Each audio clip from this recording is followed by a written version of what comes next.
Hola, buenas noches, buenos días, buenas tardes, depende de a qué hora me estén viendo.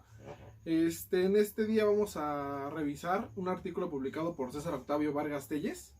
Para los que no lo conocen, es un doctor y maestro en Economía Aplicada por la Universidad Autónoma de Barcelona, maestro por la Universidad de Portsmouth en Inglaterra y con una maestría por el CIDE. Además es licenciado en nuestra facultad. Es jefe de Departamento de Estudios Institucionales de la UAM. Fue jefe de División de Estudios Profesionales de la Facultad de Economía de 2011 a 2016 y ha sido docente en diversas universidades, tanto nacionales como internacionales. Fue director por 5 años de la revista Informa de la Facultad de Economía y en el sector público ha trabajado en la Comisión Federal de Mejora Regulatoria, la Secretaría de Economía y el INEGI. Sus principales líneas de investigación son el análisis institucional, el desarrollo, la pobreza, la desigualdad y la redistribución del ingreso, la acción pública y el estado de bienestar. Ha publicado diversos artículos, entre los de ellos está que vamos a revisar, es el primero, lo publicó en 2010, y es un artículo que se titula ¿Es redistributivo el sistema fiscal en México? La experiencia de 1984 a 2002. Es un análisis que a partir de los 18 años mencionados se ha evaluado el sistema fiscal en México. Se busca contestar una serie de preguntas acerca de la calidad de y qué tan eficiente y qué tan redistributivo es. Como se puede dar cuenta, César es muy metodológico y explica de una manera muy sencilla cada uno de los subtítulos que desarrolla. De tal forma vamos a seguir este orden de los subtítulos, pasando por los datos, el cálculo de los impuestos indirectos y directos, la progresividad de los mismos impuestos, un ejercicio de simulación del pago del IVA, y finalmente llegaremos a las conclusiones y unas pocas recomendaciones que da él. En una primera instancia, César hace un recorrido acerca de cómo sería lo ideal que fuera el sistema fiscal aquí en México, y que se necesita para una economía muy sólida y una economía eficiente. Se necesita un sistema tributario moderno y por supuesto también eficiente, dado que no es posible que en México solamente se esté recaudando el 15% del Producto Interno Bruto. A pesar de esta idea que tiene César, se hacen unas preguntas para tratar de resolver el problema que se está planteando, que básicamente se derivan en quién está pagando el tema fiscal, qué impuestos son los más, qué impuestos son los menos regresivos, cuáles serían las posibles herramientas para que fuera redistributivo ese sistema, y teniendo en cuenta las primeras preguntas podemos analizar de una vez el estatus de México. En primera instancia se hace un análisis de las diferencias, que no son muchas entre la metodología de los países de la OCDE y la metodología mexicana. A pesar de sus similitudes, el sistema tributario está muy lejos de ser eficiente y su principal reto aún sigue siendo la recaudación, combatir el fraude y no aumentar las distorsiones ni la desigualdad. Esta es la razón, estas principales son las razones por las cuales desde la década de los 80 se ha estado haciendo modificaciones a las leyes fiscales, pero no han logrado su objetivo. De hecho, siguen siendo existentes y ha sido muy difícil no confundir al contribuyente. Todas estas reformas han compartido dos objetivos principales: compensar la caída de los ingresos gubernamentales y reducir las distorsiones e ineficiencias ya existentes. Entonces a partir de estas premisas podemos hacernos una pregunta en qué recae o cuál es la razón de la baja presión fiscal. El autor responde esto con el argumento de que se deben eliminar o hay una existencia de numerosos regímenes preferenciales y generosas exenciones que más de perseguir un objetivo económico persiguen un objetivo político. Además, pues se tiene una alta tasa de evasión y una grandiosa tasa de informalidad, la cual a mi consideración yo creo que se debió haber tocado un poco más en este artículo. Si observamos el padrón de contribuyentes, podemos ver que se ha duplicado para las personas físicas y se ha duplicado, y para las personas morales se ha casi triplicado. Perdón, no, las personas físicas se han casi triplicado y las personas morales se han duplicado, siendo que las personas físicas son las que más las personas morales son las que más contribuyen. Hay que tener en cuenta que a partir del 95 las personas físicas que reciben menos de 3.2 salarios mínimos no pagan ISR, lo que quiere decir que si tú ganas más de 3.2 veces pagas el ISR, teniendo en cuenta que solamente el 70% de los asalariados el 30% de los asalariados pagan ISR, y el 70% gana menos de 3.2 veces el salario mínimo. Si hablamos del IVA, podemos notar que ha aumentado su participación de manera constante en los últimos 20 años. Podemos apreciar cierta progresividad, dado que si checamos en deciles, los últimos deciles son los que más pagan el más tipo de IVA. Los bajos ingresos y la desigualdad en la distribución del ingreso son un freno para la recaudación. Ya estando en contexto de cómo está la situación fiscal del país, podemos empezar a analizar los datos. Se utilizaron dos tipos de datos: los datos macro, que son nada más que los informes presidenciales, fuentes de INEGI y fuentes, por supuesto, de la Secretaría de Hacienda y Crédito Público, además de los microdatos, que fueron de la Encuesta Nacional de Ingreso y Gasto de los Hogares para los años 1984, 89, 96 y 2002, dado que en estos años hubo meses anteriores de reformas a la legislación fiscal. Para hacer el cálculo impositivo, se tomaron en cuenta todos los impuestos, a excepción de los impuestos del comercio exterior, dado su dificultad de calcularlos, y que tienen una participación muy mínima, pero sí se van a tomar en cuenta los indirectos, directos y los especiales. Para ajustarlos y para paliar los datos del ingreso y gasto familiar, se utilizó el factor de Altimir con el fin de obtener una mayor precisión en el ajuste de las cuentas nacionales. En este punto de la presentación me gustaría que todos tuviéramos nuestras tablas a la mano para poder así analizar los datos al mismo tiempo. Si observamos la tabla número 1, podemos darnos cuenta que la desigualdad aumenta en todos los años. Se puede decir que este ajuste que se hizo de Altimir es más fiel a la verdadera distribución del ingreso, ya que existe una importante concentración de la tendencia de capital. Si hablamos de la traslación del impuesto, que no es más que quién soporta el impuesto en última instancia, de acuerdo con Pichman y Ogner, podemos adoptar las siguientes hipótesis, donde el ISR recae más que nada en quien legalmente paga el impuesto. El IVA, por supuesto, a los consumidores, las contribuciones de seguridad social los pagan los trabajadores, y el impuesto sobre las ganancias y beneficios de negocios propios, los perceptores. Para calcular los impuestos directos se han aplicado la legislación vigente, dado cada uno de ellos, pues no todos los ingresos se consolidan, o sea, es decir, que no todo el ingreso se le quita el ISR. Para calcular el ISR se obtiene el llamado impuesto marginal. Posteriormente se aplica la cuota fija para obtener el impuesto sobre el ingreso. En este mismo sentido, es prácticamente imposible tomar en cuenta las devoluciones fiscales o el fraude, dado que estas no se contabilizan en las encuestas.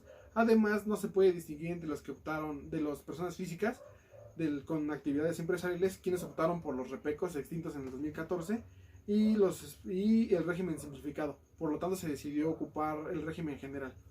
Una vez depurada y preparada toda esta información de datos, se procedió a calcular el ingreso bruto de las personas, tomando en cuenta el subsidio fiscal, los créditos al salario y, por supuesto, los ingresos exentos de pago. Para calcular los impuestos indirectos, se han clasificado por deciles y su nivel de ingreso para poder apreciar mejor su esfuerzo fiscal soportado, es decir, en las familias. Para el IVA, se obtuvo el IVA agregado para los 15 tipos de consumo en los que se divide el gasto. El sector de alimentos y bebidas se puede determinar a partir de los productos tasa cero, los productos exentos y los productos que se les aplica el 15% del IVA. Para obtener una estimación más exacta del IVA, se discrimina entre los bienes comprados en el extranjero o en el país, de los informales y de los formales también. Para el IEPS se aplicó la misma metodología, o sea, para el IVA, pero con la diferencia de que primero se determinó el precio sin IVA para después obtener el IEPS, dado que de acuerdo a la legislación se les aplican impuestos o gravámenes. Se van a utilizar tres conceptos de ingreso. El primero es el ingreso disponible familiar, el segundo es el ingreso antes de impuestos directos y el tercero es el ingreso después de ingresos indirectos. De acuerdo con la tabla 2, podemos ver que hay un aumento generalizado para todos los deciles, que se puede interpretarse como un aumento del nivel recaudatorio, pero dicho aumento no ha sido homogéneo para todos los deciles. De hecho, los deciles menores son los que han sufrido más incrementos. Para los impuestos directos, aún diagnosticando los impuestos directos, son aún progresivos, a pesar de que también han perdido progresividad. Y para los impuestos directos, los impuestos indirectos han perdido la progresividad que gozaban. La tabla 3, si vamos a la tabla 3, muestra cómo el ISR ha evolucionado hacia una mayor progresividad en los últimos 18 años. Dicha progresividad se sustenta en particular en la concentración del pago del ISR en el último decil. Respecto a los impuestos indirectos, estos muestran una menor concentración que el ISR, pero sí ha ido disminuyendo, dado que en 2012 pagaba el 37.4% y en el 84 el 44.2%.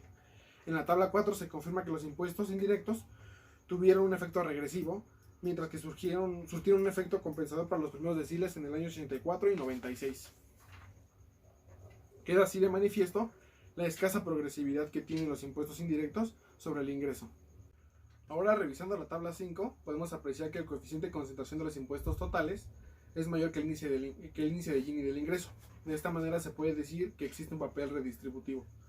Cuando se hace un análisis más desagregado, se observa que los impuestos directos en su conjunto soportan totalmente el peso de la mejoría de la distribución, mientras que los impuestos indirectos no contribuyen a la redistribución debido a que sus índices de concentración son menores que el índice de Gini, lo que implica que lejos de mejorar, empeoran la situación y la distribución del ingreso, por supuesto.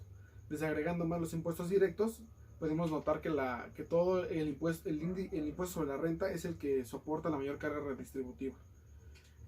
Para determinar el grado de progresividad de los impuestos, se utilizará el índice de Kakwani, de tal forma que si el impuesto es progresivo, el índice será positivo, y se incrementará a medida que este sea más progresivo aún.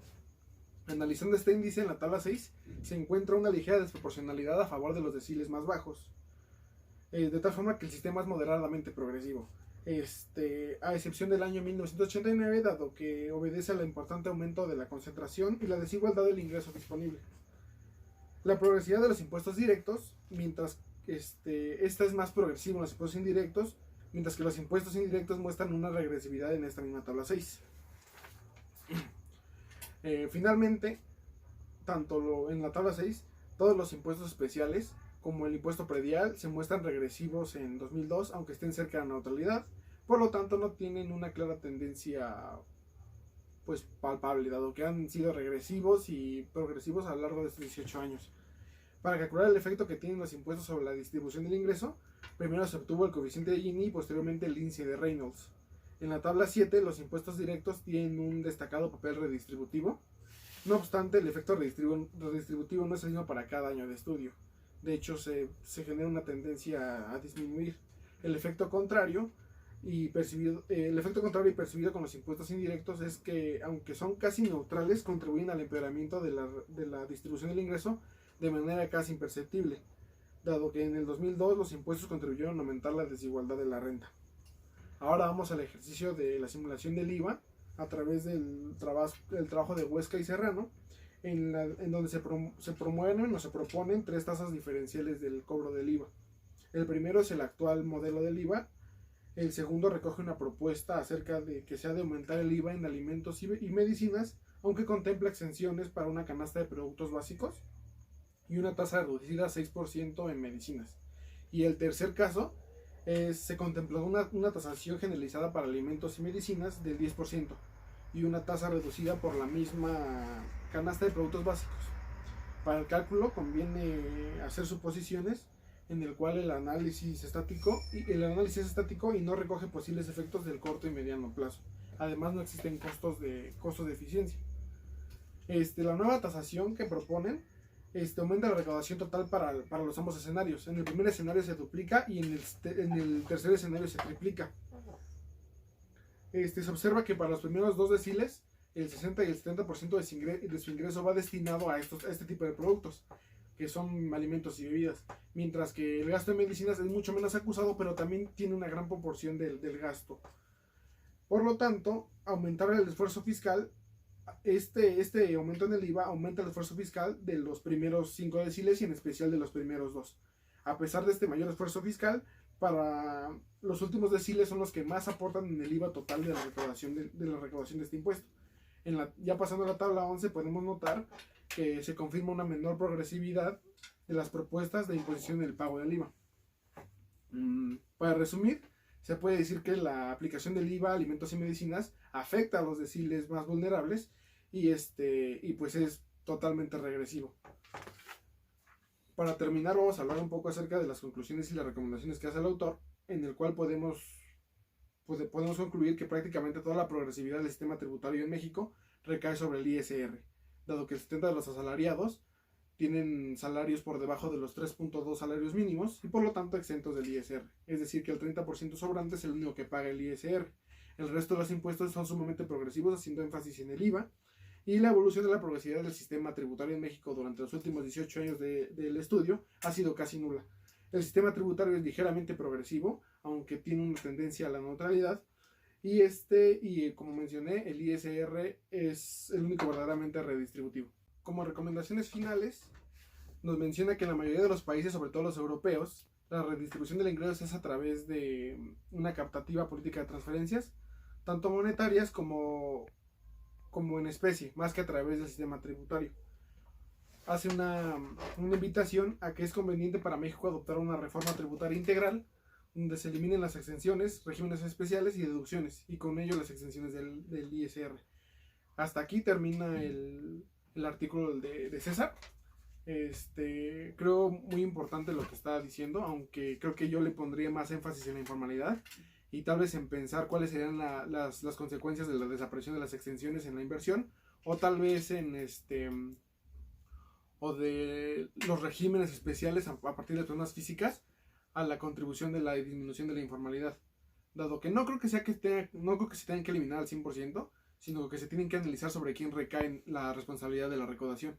En este caso, por ejemplo, el RIF, que se implementó desde 2014, no ha tenido los mejores resultados hasta la fecha, pero creo que no es tanto por el mismo régimen, sino tanto por sobre quién recae, que recae sobre el SAT, y por lo tanto no el SAT no es capaz de sostener este trabajo tan importante y tan pesado, sobre todo con un país tan heterogéneo como lo es México. Entonces, esto es todo por mi parte. Muchas gracias por atender y buen día.